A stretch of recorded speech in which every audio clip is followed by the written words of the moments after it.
Welcome to my channel. Today I want to talk about creativity and the two ways that it is hijacked from creatives. The first one I'm going to talk about is true creation in order to prove yourself. Many times as creatives, if you have been a creative, you know that it is not necessarily the most stable career path. And because it is not necessarily the most stable career path, you have well-meaning people tell you, in fact, this is not what I mean. Many times they are actually well-meaning. So it's not well-meaning in quotes. You have well-meaning people tell you that, they speak to you from their fear, from their place of fear, from their place of concern. They can be so dismissive, when it comes to your creative part. And because they're so dismissive, many times creatives fall into the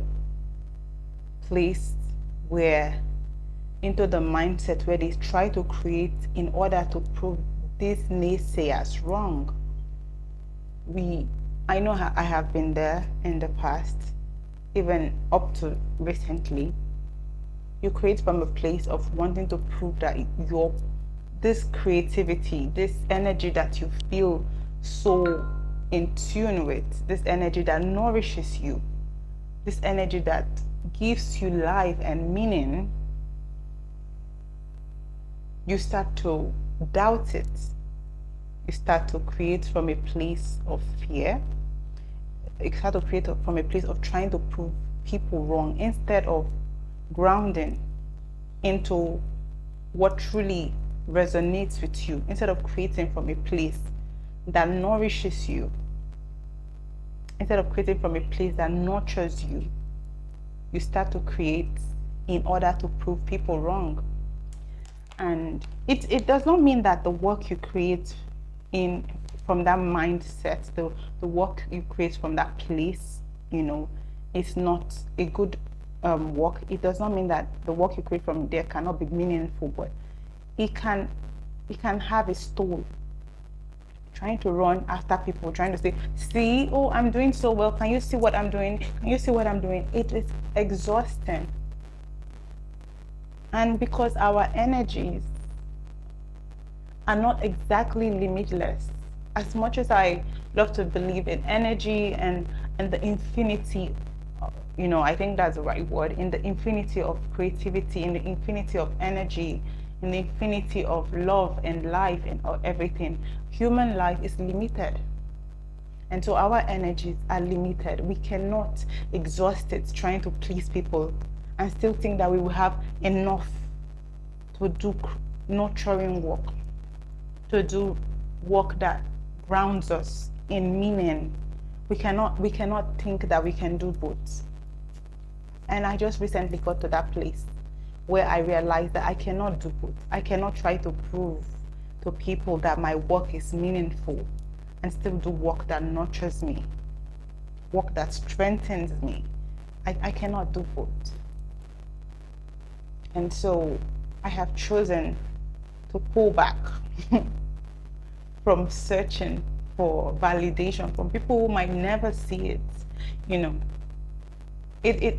People who might never see meaning in it. It doesn't matter what heights we achieve, they might never see meaning in it. So what's the point?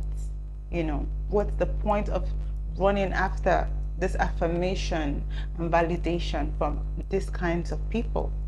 There's no point.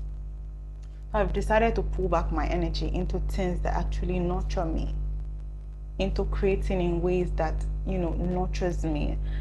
I speak a lot about nurturing because for me, my creative process is nurturing. It gives me meaning in a way that I cannot explain to someone who does not. You either know it or you do not know it. You either know what I'm speaking of or you do not know it. So I have decided to pull back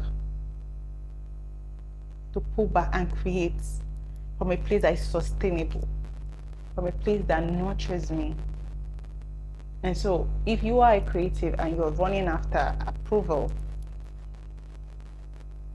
I think that you should consider the fact that we have limited energy.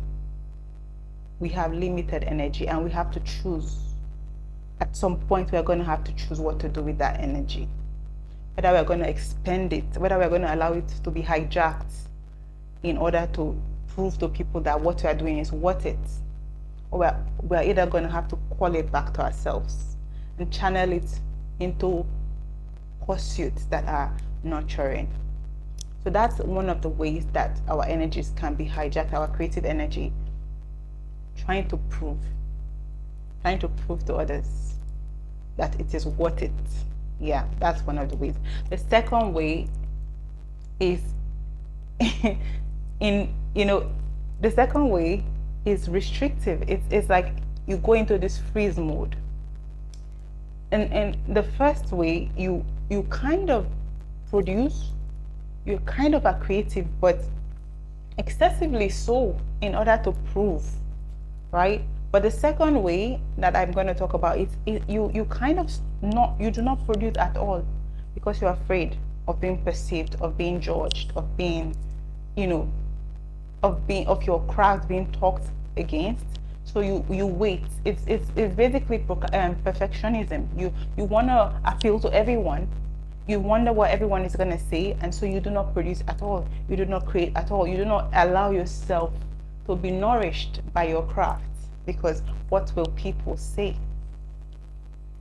And eventually you have to get to the place where you are truthful, where you analyze your life, analyze your energy, your creative energy truthfully. You have to get to the place where you have to get to the place where you are like, okay, this nourishes me. This nourishes me, whether or not I get approval, whether or not I get sales, whether or not I get likes, whether or not I get views. This part nourishes me, and that alone it's a reward. That alone is the reward. The reward of creativity is the nourishment you get. It's the nourishment of your creative energy.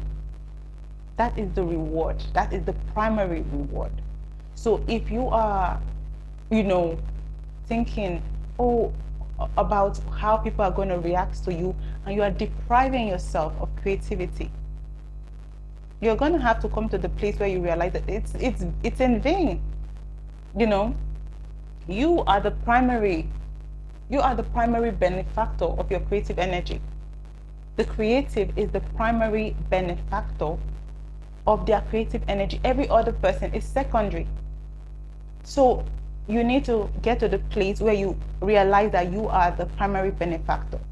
Whatever your creative form is, you are the primary benefactor. The reward is the feeling of satisfaction that you get from it. The reward is the feeling of pleasure that you get from it. And you are your primary benefactor. That is all I'm going to share for today.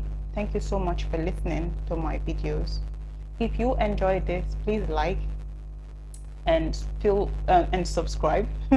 If you want to see more of this, subscribe, like. Thank you so much for watching. See you in the next video.